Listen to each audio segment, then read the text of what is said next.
Abu Ali al-Husayn ibn Abdulloh ibn Sino Buxoro yaqinidagi qadimiy afshona qishlog'ida 980-yilda tug'ilgan.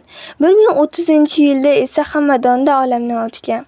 Qisqartirilgan nomi Ibn Sino, lotinchadagi Avicenna.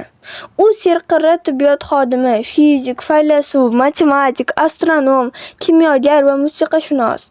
Bugungi kunda ham dolzarbligini yo'qotmagan.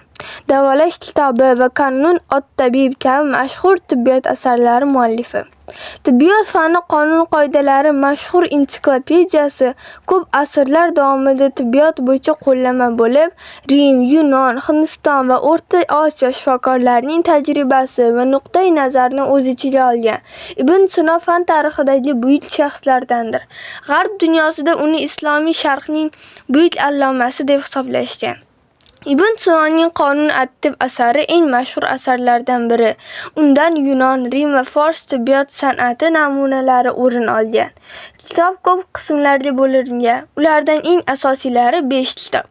Umumiy qarashlar, dorilarning alifbo tartibidagi ro'yxati, maxsus a'zolarga tegishli kasalliklar, barcha a'zolar bo'yicha tarqaluvchi kasalliklar, dorilarni tayyorlashdir.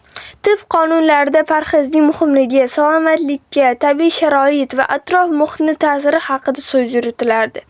Keyingi o'rinlarda ko'z anatomiyasi va turli ko'z kasalliklari hamda suv va tuproq orqali tarqaladigan kasalliklar haqida so'z boradi.